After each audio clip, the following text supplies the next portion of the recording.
Lucky today? Well, do I? Punk. There, thank you. All right. Nature abhors a vacuum, which is something my high school chemistry teacher used to say to explain my grades, but it applies to big tentpole media buys as well. Fools rush in. Advertisers get into these big events to be there because if they don't, their competitor will be there, of course. So we see a lot of advertisers who don't have much to say. Chrysler Group, on the other hand, is a big exception here. They've had a remarkable couple of years, and in a business that is characterized by hyperbole and exaggeration, this is neither. This is a company that 3 years ago I thought was ready for extreme unction, and so did a lot of other people. And really, I remember talking to a dealer in Boston and actually suggesting that he sell his Chrysler dealership and get into journalism, which was an example of just how bad things were at the time. And now, fast forward, and I mean fast forward, 2011, Chrysler Group is kind of a poster child for Detroit automakers now. They're incredibly profitable.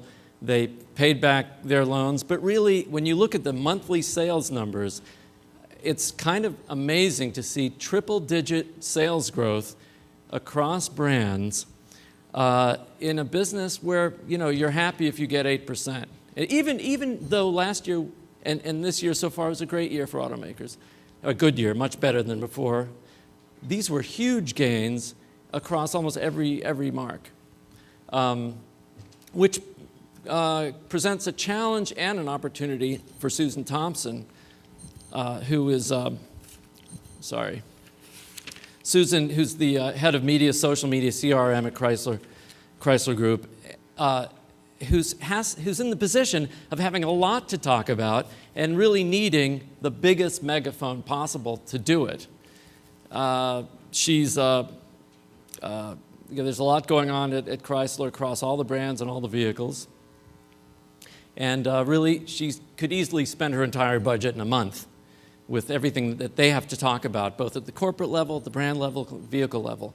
Anyway, before I bring Susan up, I want to show a couple of videos. One is a relatively new TV spot for Fiat, and the other is a tribute to a certain Super Bowl TV spot that we've seen, and we may have seen this tribute too. It's from a certain NBC comedy show.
And then we have one more, I think. Does he actually drive one?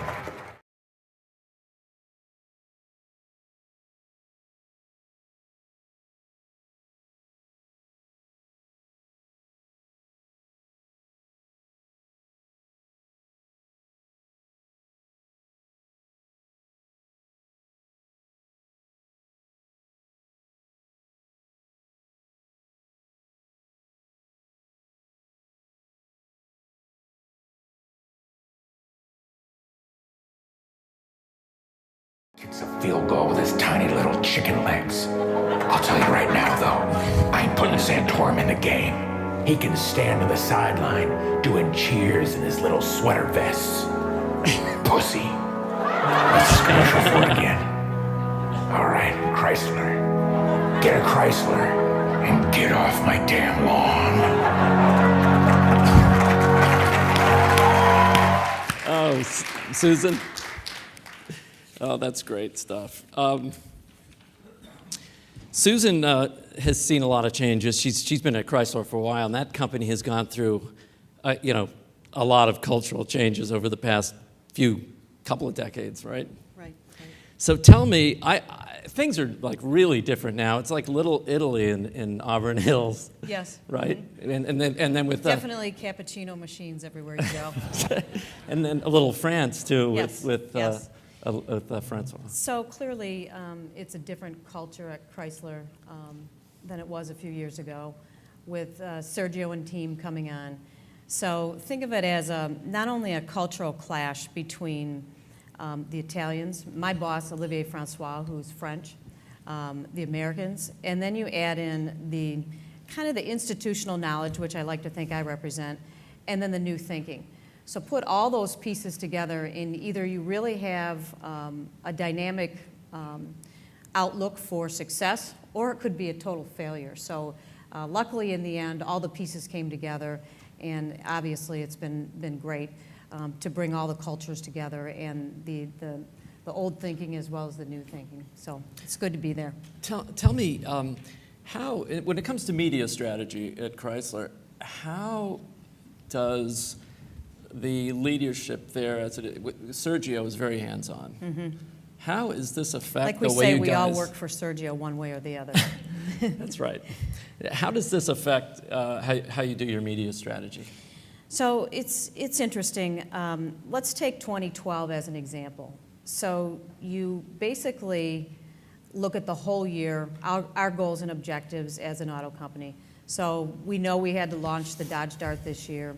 We know we have carryover products that have exposure, and we know we have a new Ram coming. So you look at your goals and objectives as well as your sales goals, and then you look at each one of those vehicles, every single vehicle across 5 brands, and you say, what are the health of those vehicles? So say, for example, the Jeep brand, a very healthy brand, a lot of awareness, a lot of goodwill built around the Jeep brand. So perhaps Jeep doesn't need as many dollars as a brand like Fiat, where you're still trying to launch and create the awareness. So what we do is we look at every single brand, every single vehicle line, and we start with a bottoms-up approach. And we put our media plan together. And I wanted to comment on some of the comments that were made earlier in the panel. At the end of the day, the pie is only so big. There's not like a zero-sum game here. We use one media budget for everything. So even though there's a lot of new technologies, new platforms, new video, we are still dealing with the same pie. So as we develop our budget, we lay out our goals and objectives. I personally, with the help of my friends at Universal McCann, go in and present this budget to our senior management. And with the bottoms-up approach, you have to say, this is the dollar amount that's going to help us achieve our objectives, like, for example, in 2012.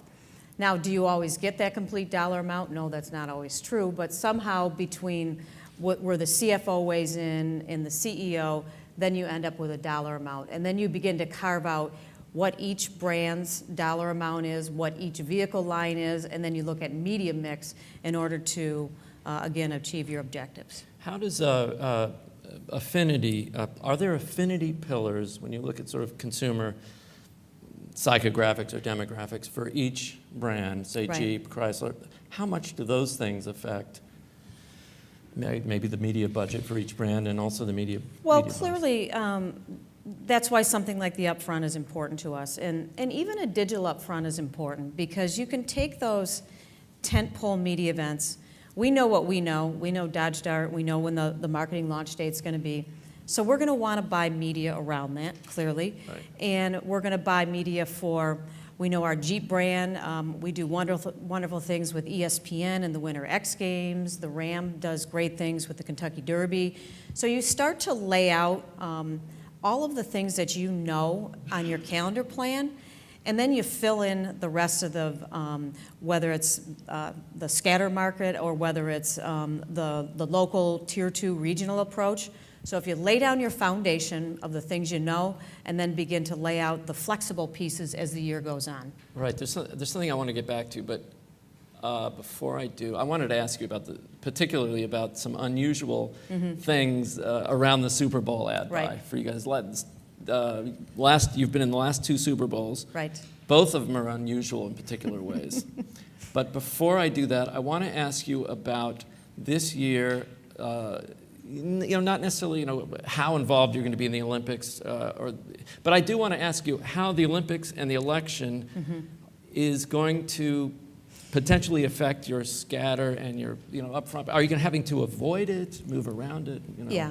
Well, so obviously, as we planned for 2011 and 2012, we knew in that upfront that the Olympics and the election year were going to play a big role. So as I presented the upfront plans, we had to explain to management. Now these are European folks that, they don't really understand some of the U.S. media marketplace. So as you explained, it's an election year, and this is what it's going to do on a national level. This is what it's going to do to us on a local level, as well as the Olympics. Inventory is being bought, and it's being bought quickly. So let's lay down our foundation and make sure that we have the correct dollars to support our objectives and to get our communication goals out there and to be heard. When is Dodge Dart is launching? Is it this summer or the third? It's this summer in the third quarter. So right now the marketing launch date is slated for 4th of July. The one thing about the automotive business is that you have to be fairly flexible when all the right pieces and parts come together. So we work very close with our media partners and our media buying agency to make sure there's flexibility built in the plan. But right now, marketing launch is in July. And that's going to be right around the Olympics. Yes, but you're not. You guys aren't sponsoring. No, we are not sponsoring the Olympics. But we are doing some things around the Olympics. And you're not. Which I can't comment on. Okay. Tell me about. I want to go back to the Super Bowl thing. Okay. You've told me some really cool stuff about. Actually, it's mostly this year's Super Bowl, right? Yes. Well, really, 2 years in a row for me. And it also speaks to how Sergio will like yes. at the last minute say, "Okay, change all this." Well, 2 things have to come into place. Clearly, the creative plays a huge role, the messaging, as well as the media. So let me use this year as an example. The Clint Eastwood spot, it was called Halftime in America. So it has to live in halftime in the Super Bowl. Halftime in the Super Bowl is not one of the highest rated time, compared to second quarter, third quarter, and fourth quarter. So we really looked at, okay, one, who's the halftime entertainment? And we even had discussions over when are people going to be getting off of their couches and going to the restroom? When are they going to be eating nachos? I mean, I had these conversations really with our CEO to look at second by second what were the ratings and when was the best time to be within halftime. So we worked very close with NBC. In the same a year ago, we worked very close with Fox when we had the M&M spot. So our ideal positioning was towards the end of halftime or right before kickoff. So NBC was good to us. They worked with us, and what they have is they have their halftime desk, and hey, they have goals and objectives as well as the NFL does for a great user experience. So what they want is, desk chatter and then instantly back to the game, which makes sense. So our thought was, well, we have this 2-minute spot that feels very integrated into halftime. If you remember the real Clint Eastwood spot, not the spoofs from Saturday Night Live, it really was supposed to feel as though he was in the tunnel and he was giving a message to America. You don't know if it resonated that way, but you can tell from the comments and the YouTube hits and that it actually did. So we felt as though we had something special, and we felt it was really part of the halftime show. So until we showed our partners at NBC, and they worked very closely with us, they agreed to have us go right during the halftime desk. So they had desk chatter, they split us up, our spot ran alone, and then back to chatter, and then back to third quarter kickoff.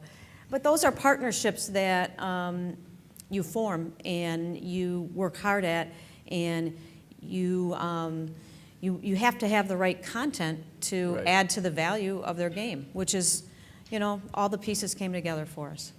Right, and you couldn't have run it before the desk. No. Sorry. No. The desk, because that's when people get up and they go, then they come back, they want to see the desk. And then So the study says, you know, I do remember how saying. many people, I don't know. I do remember saying where I'm just not that good to know exactly what second people get up. But, you know, I think as a rule you can see a little tiny bit of ratings drop, you know, after whatever the halftime show is, whether it's Madonna or Black Eyed Peas or the Rolling Stones, as the show comes to a crescendo, that's when you take your opportunity to get up and do your thing, whatever it is. Actually, I have a question on this.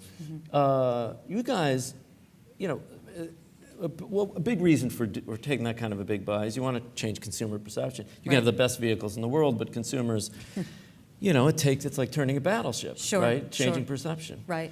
At what point do you say, you know, we don't really need to do this anymore? We don't need to run 2-minute, you know, hugely expensive buys on the Super Bowl, because now consumers sort of get who we are. Right. They understand our products. Right. We can go more.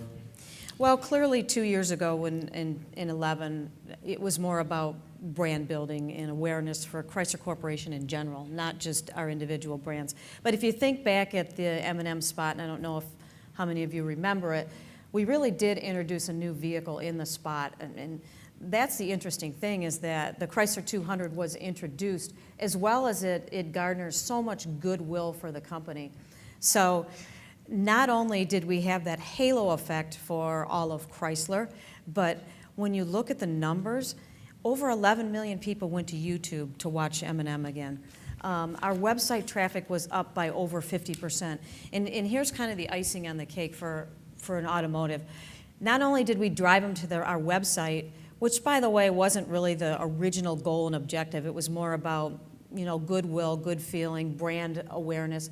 But then they actually took the next step and they did something, what we call lower funnel activities. They went and they said, where can I find one? How do I price and equip one? Where can I get a test drive? So they took it all the way down to those levels, which to us was, you know, just absolutely amazing. And we saw those same kind of figures this year with Clint Eastwood. So back to your question, when do we transition?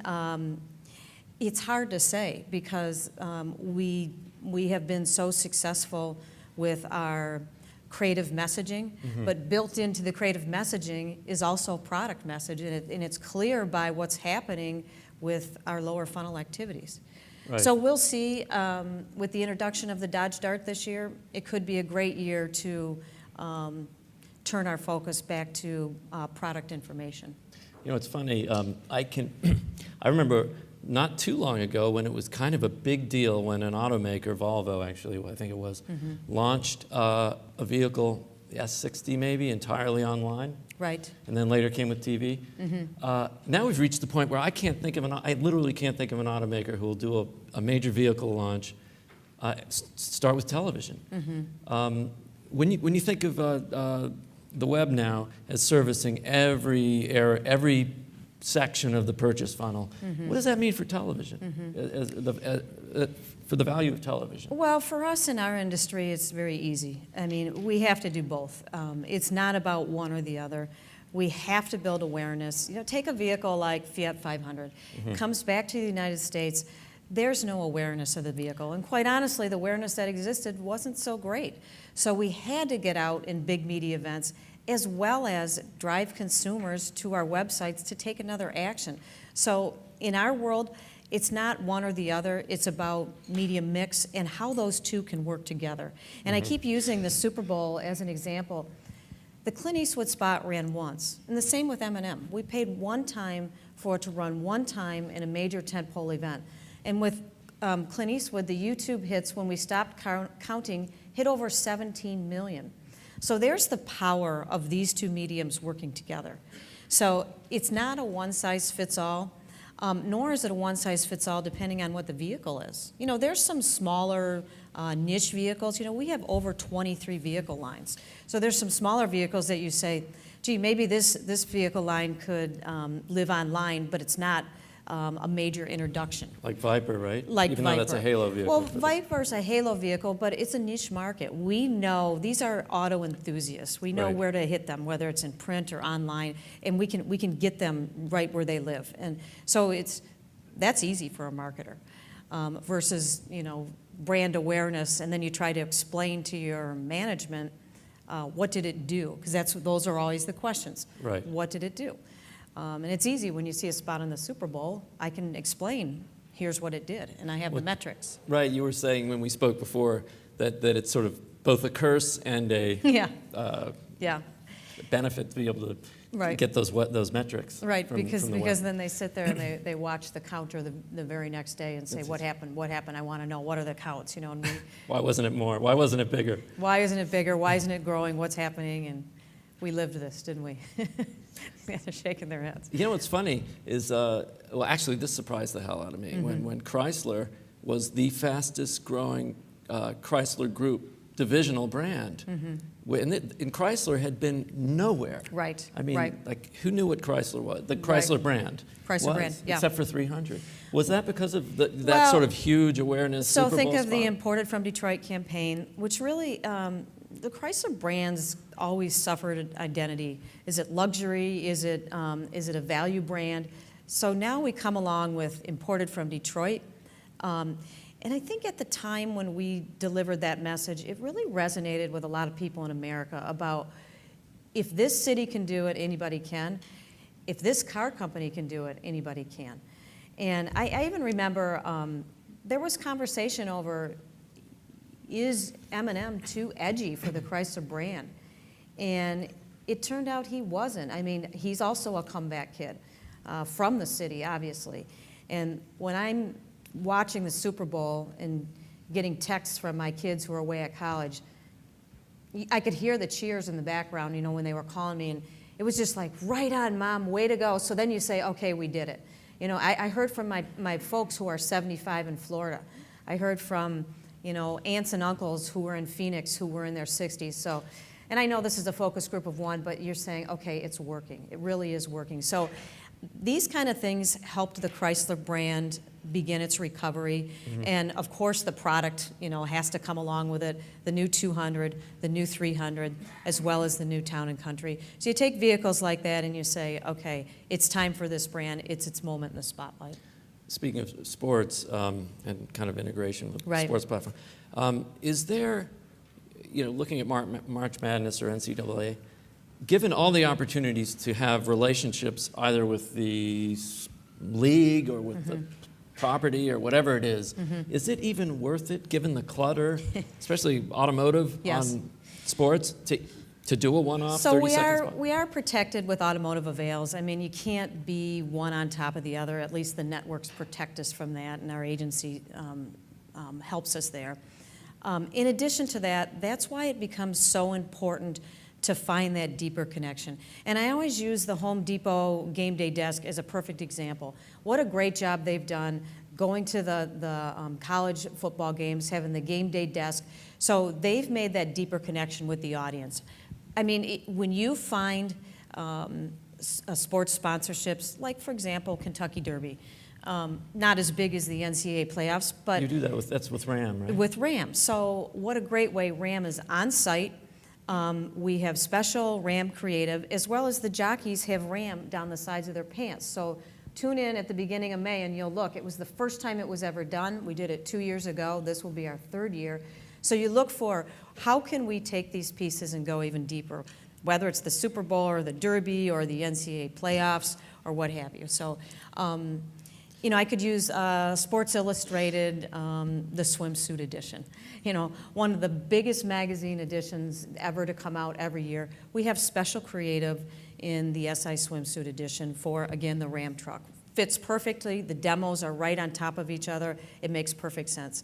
So we do search for those partnerships and for those connections. What are you doing around, I know you guys have just launched another raft of, I think, 4 spots that take halftime Right. in America, themed down to the college. Right, sports so team. we ran, obviously, the Clint Halftime in America message on the Super Bowl.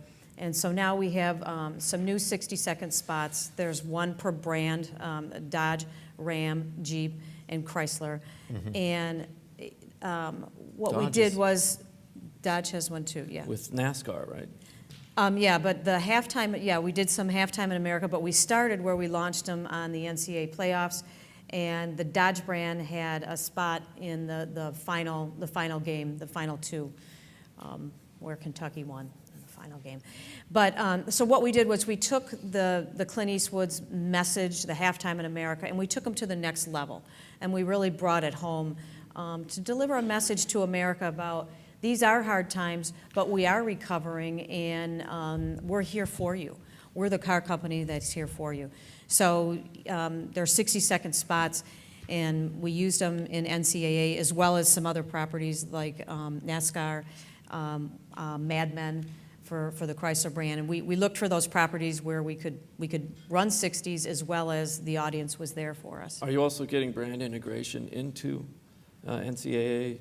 No, into the content? no, there's no brand integration there.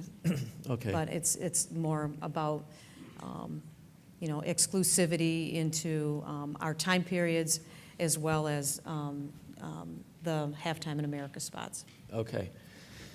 Now let's talk a little bit about millennials. That it's like everybody wants to talk about for obvious reasons. They're the Right. next booming wave of auto buyers. Right, right. Dodge Dart is clearly going to be directed right at that audience. Right. What television are they watching? How do you decide what the television strategy vis-a-vis, maybe social TV or connected TV or whatever, to reach millennials? So really a couple of things there. We like to think of ourselves as platform agnostic. So I don't really care where they're tuning in as long as I have the right message. And that's why we work very, very close with our creative agencies to make sure that the creative is not just repurposed television messaging. So it has to be about, again, as I said before, reaching those millennials where they are, whether they're, YouTube or Hulu or wherever, as well as, Dodge Dart has some pretty aggressive sales numbers. So we're going to have to go mass awareness there too. Right. But if you want to try to reach those millennials, you can work with our partners, whether it's Fox or Animation Domination, which is great. I know my kids, are always watching Family Guy. Every time I turn around, Family Guy's on television. So reach them where they are, and then make sure you have the relevant message for them. Because the millennials, I've heard before where, they're not in the car market and they don't really care anymore. Right. I don't believe that's true, and I know maybe I have a small focus group, but as long as young people are young people, they're going to want to get out of the house, and they're going to want to go see their friends, and they're going to want to get away from their parents, and they want their freedom. And they still like automobiles, and I remember my boys, when they got to a certain age, they were looking, what can we have, how much can I afford? And it's really all about their freedom and how to see their friends. I know people say they only speak to their friends online, but it's just not true. They do both. So we need to make sure that we serve them our message in the mass awareness as well as right down to their level. And video, there was a lot of discussion on this panel before about video. Video becomes more and more important because everywhere you go, whether it's YouTube, or you can even do a live link, obviously, on a blog and serve them up live video. So there's so many different ways to reach them today. Yeah, that was sort of a question I wanted to ask you, since you do the social media side as well. Do you have any thoughts? Can you talk at all about how TV interacts with social media and I guess the potential of social media as a marketing vehicle by itself, especially for like Dodge Dart? Well, obviously social's so important, but it's an arena that if you're going to enter in, you better be ready for what they're going to say about you, clearly. And you have to set your goals and objectives based on the platforms. Obviously, there's different platforms, whether it's Facebook, YouTube, or Twitter, and every one of those objectives are different, and everyone's different by brand. And manage those goals and objectives so that at the end of the day, you end up with clearly brand advocates. So I'll take the Jeep brand, for example. We hit 2 million Facebook fans this year. People love to show us their pictures of what they're doing in their Jeep, where they went, and they share these online. So Jeep is one of the first automotive brands to hit 200 million Facebook fans. Dodge this year just went over 1 million. The numbers are growing. As soon as we put our objectives together and say, let's make sure we have a place for these people to go, we have a hub where they can go, they can talk to their friends, they can give us the thumbs up or the thumbs down. But again, you better be ready for what people are going to say, and you better be authentic. To get out there and to believe that you're going to intercept in a conversation and change people's perceptions is just wrong. You have to be a little thick-skinned. So 200 million? 2 million for Jeep 2 million and for over Jeep. 1 million for Dodge. And Dodge's numbers are increasing. It's almost like watching a ticker tape. It's going faster and faster. And even after, I don't know if any of you saw the 60 Minutes interview with Sergio. He talked about the Dodge Dart on the 60 Minutes. The day after, the Facebook fans started going up and people started going to the Dodge website to find out more about the Dart. So you can see the instant reaction right away. So, Are you going to launch Dodge? Would you like to launch Dodge Dart as a social media campaign first? No. You'll start I mean, with awareness. it's a combination. I mean, I think, so the segment that the Dart's in has over 2 million. Our competitors are Honda, Toyota. So it's a tough segment. You have to be mass as well as lower down the funnel. So you have to be both. As Joe was saying, we were at the IPG Media Lab yesterday. Yeah. And you guys use so you've been there as well. What have you gotten anything from walking through there and seeing what they've got? I see you were there opening night. Right? Yeah, I was there opening night. There was cocktails being served, but I think the big thing that, I mean, clearly a lot of new media coming out of the media labs that we're very excited about, but there's some interesting things coming with tools. And I did hear some talk about it earlier, and I was just writing notes. To us as clients or automotive manufacturers or whatever you want to call us, what we clearly need, or I know what I need when I present to my management, is I need a single count. And I don't know where the world is, if they're taking us there or not, but I need this, the offline and the online world to converge, because this is what my management's looking for. So back to your question on the media labs, there are some new innovative tools that are coming that we are going to use that give us a look back to see what happened in the past, as well as some econometric modeling to look forward, as well as modeling to say, here's what you should do going forward. So I think these proprietary tools, as I call it, the Holy Grail. If I could see that secret sauce or that Holy Grail, or maybe I don't even know what goes in there, but what is the outcome and how is it going to help us be smarter marketers? So I see those type of things, those tools coming from the media labs, and really, really look forward to them, because these are the hard questions that management's asking. Okay, I gave you whatever, 100 million. What did it do? Did it build brand awareness? Did it drive lower funnel activity? How much media efficiency did you get? You know, all these questions keep coming, and they're not going to stop. So at this point, you can't track directly to sales. I mean, you can, but it's a little difficult, and there's a lag. The best correlation we have in our business is the lower funnel activity, which is where somebody actually took an action. It takes a certain individual to say, I want to see what color that Dart comes in, or I want to see where I can buy a 200. So once they take an action like that, then we know the conversion to sales increases. Okay. Folks, we have time for questions from... Hi. This time, I'll be briefer and more on point. So, You're Susan, scaring me already. I think you'll like this. So at the top of your comments, you talked about your building block approach to creating budgets, and that became a fixed pie, which isn't going to move much unless your CFO has a change in heart somewhere along the way. So if that's a fixed pie, and thinking about the upfront for a second, Yep. that's fixed pie, that becomes your demand side, okay? Looking across the TV landscape, pretty easy to figure out what the supply is going to look like, okay?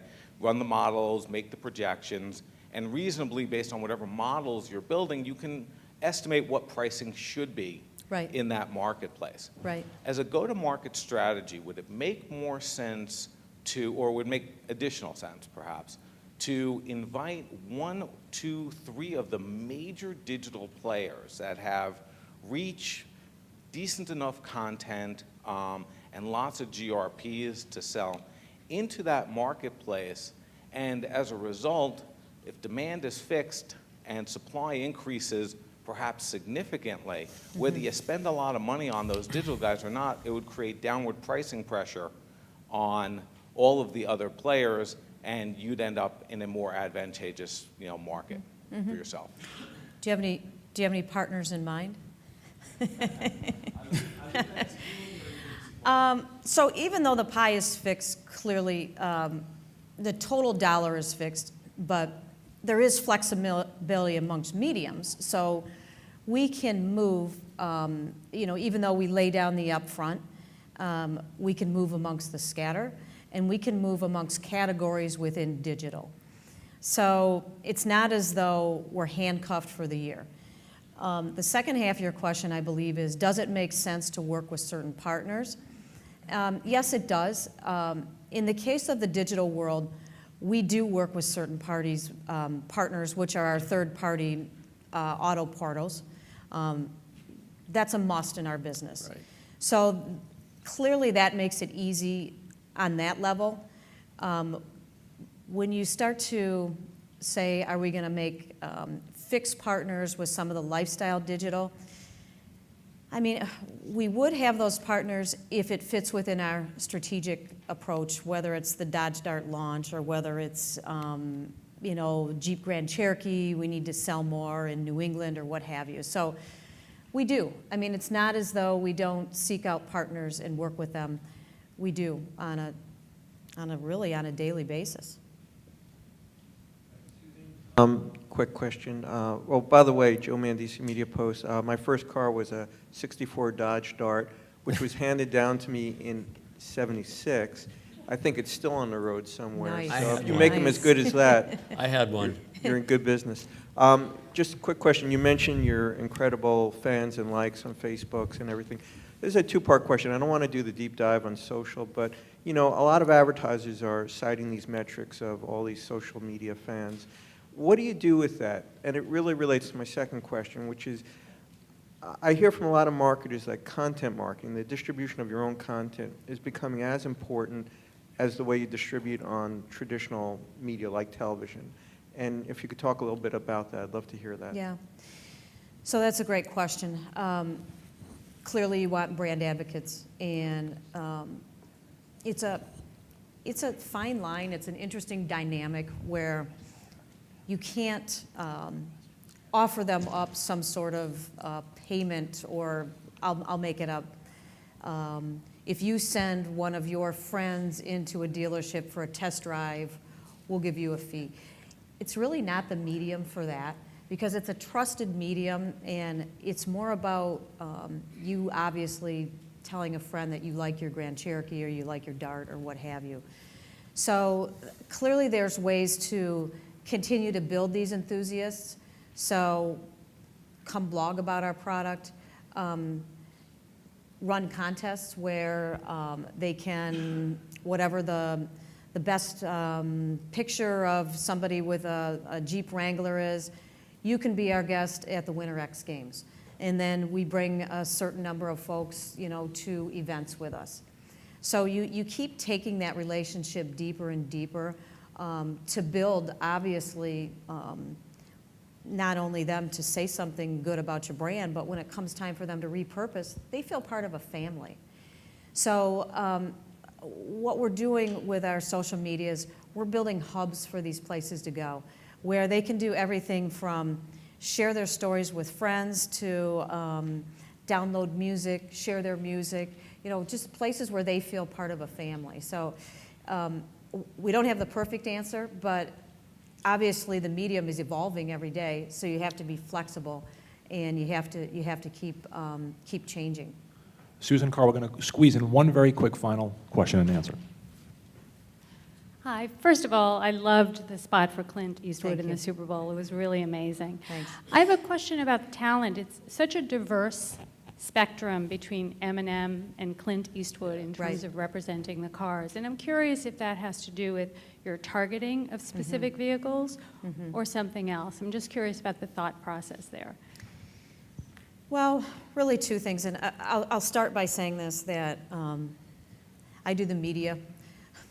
There's a whole group that does the creative, and there's some fabulous creative minds that are obviously behind those ideas. But if you think back to Eminem over a year ago, it was the resurgence of Detroit, and he embodied that, as well as introducing the 200, which was aimed at a younger audience. So take that for what it is. Now, how they exactly honed in on him, there's a lot of stories there. So then you go a year later. The country is at a divide. The Republicans are fighting with the Democrats. Everybody's arguing, and there's a lot of discussions on everybody's household kitchen table. So when you look at who's an iconic American and who can deliver the message. So, we looked at some other talent, but you say, who has the presence to deliver it? And it really takes, a couple of those pieces together, as well as are they well respected? And I even remember having a lot of discussions about, I wonder if, a year ago it was young talent with Eminem, and now here we are with, obviously an older, well-respected American. But even with, what's the movie, Gran Torino, which was, partially filmed in Detroit, because I even asked, a little focus group, and even younger kids resonated with Clint Eastwood. So a lot of discussion goes into it, as well as what are our goals at the time. And we happened to be really, it was a magical moment when everything lined up, and it worked out well. You never know what's going to happen next year. Thank you. I think that's all the time we have. Thank you very much. Thanks, Susan. Okay, thank you. Thanks.